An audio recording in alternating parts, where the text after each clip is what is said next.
you've just done so much in bouldering. Like, you had this goal of reaching 1,000 boulders, V11 or harder, 8A or harder, and you've done that. You've exceeded that. Where did that goal come from? When did that first become a goal, and what did it feel like to finally hit that number?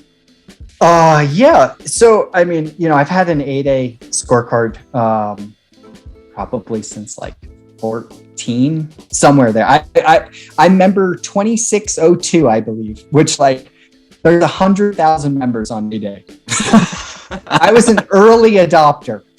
That's awesome. Maybe probably like 2015, 2016. I was just kind of curious to see like my numbers, like how many 8Cs, how many 8B pluses had I done? And then I kind of was like, I wonder like how many 8As and harder I had done. And at that point, like I'd had, I don't know, probably 600, 700, something like that. And I was like, wow, that would be pretty insane to do 1,000 of them. Like, people always talk about like what it takes to master something, 10,000 hours or whatever, I mean, obviously it's like just very generalized, but, but I don't think you need to do 1,000 boulders V11 and harder to be a master of bouldering, but I think that's kind of like a nice benchmark, right? Like, yeah. And so, yeah, I set off to do it. And like, I looked at other people's scorecards as well. Like, I looked at Jimmy's and Daniel's and Dave's, and I was curious to see like how many they had done. And like, that's not to say, obviously, like sometimes we forget to update, our cards and forget climbs and whatever. But, I think I am the first to have accomplished that. I don't want to claim it, or anything like that, but, it was really cool. And also too, what I think was really special about it was that, again, like kind of like talking about that Joe's trip, right? It was, there were so many trips that I would go on where it was like, I would not touch a climb unless it was my project. It was like, I'd grab some jugs and then it'd be like, okay, cool. I'm going to go try V15 now. That was it. And so it just allowed me to explore areas further. It allowed me to climb on so many more different styles and also just like enjoy that process a lot more. Because it was like, obviously like I'd go to, I don't know, Rocklands or whatever. And so like, I'd have my goals, but then at the same time too, I'd be like, like I could probably do this like V11 pretty quickly. Let me go run over and add another one to the list. Totally. Mm-hmm. I think that's great. I think those number goals can really complement the projecting experience, for exactly the reasons that you just mentioned. But it is fascinating to me. Like, I would love to know for you at this point, like, how hard is it to find new stuff to do? It must be getting hard. Or is there just stuff everywhere? Does it just feel endless? It's definitely getting harder. That's for sure. I've lived in Colorado for a really long time now, so there's not too much left here. Waco was a very interesting trip this time because I had a couple things that I really wanted to go back for. But leaving Waco this last trip was very bittersweet because it was. You've sent everything. I've done Waco at this, which, yeah, I mean, obviously there's some things here and there, but like, yeah, basically everything from V10 and up, I've basically done. Wow.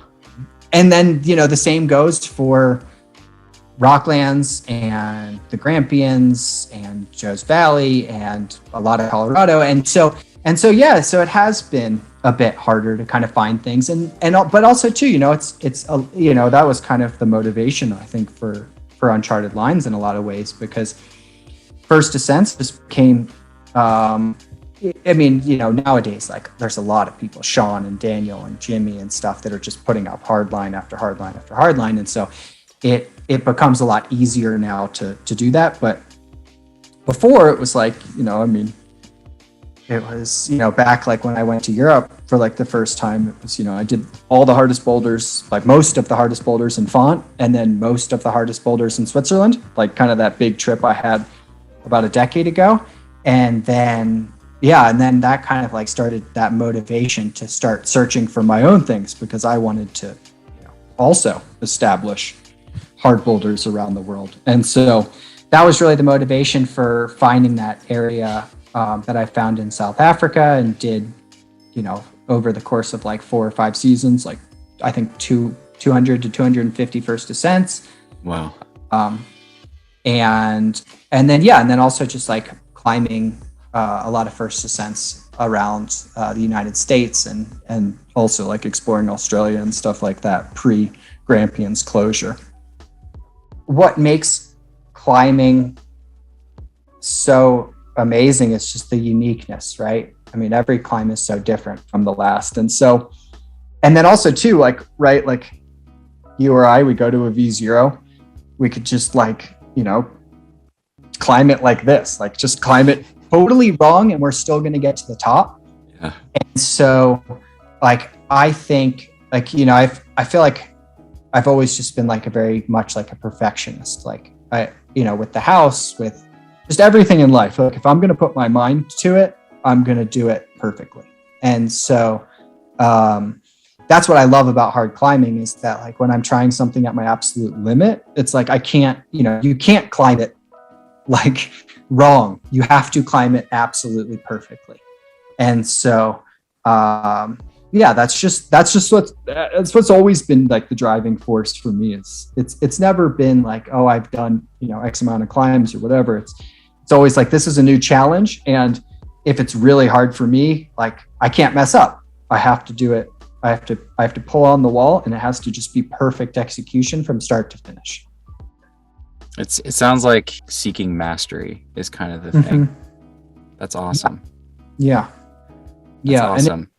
And I mean, that's what's so cool, right? It's like everyone can seek mastery. I mean, you can seek mastery at V5, and then, you eventually work up to V6 or whatever. But like, there's so like, we see this so much, right? With kids these days and things like that, where it's like, okay, I did one V10. Now I want to try a V11. Okay, I did a V11. Now I want to try V12. And so, I mean, obviously there's nothing wrong with that per se, but I just don't think you get that mastery when you approach climbing in that way. Like you said, the pyramid, right? That pyramid, that 8A pyramid. I mean, it's like, it's always going to be a pyramid, but like if your pyramid looks like this, it's like, okay, sure. Like you can climb V11, V12, V13, V14 compression boulders. That's like this skyscraper. Yeah. Yeah, exactly. Tower. And like, as soon as your pyramid looks like this, it's like, wow, that's when I'm like, you're a good climber. Like, it doesn't matter if the top of the pyramid's V8, but your pyramid looks like this. That's so much more impressive to me than someone that has like a skyscraper that like did 3 V10s and 2 V12s or whatever.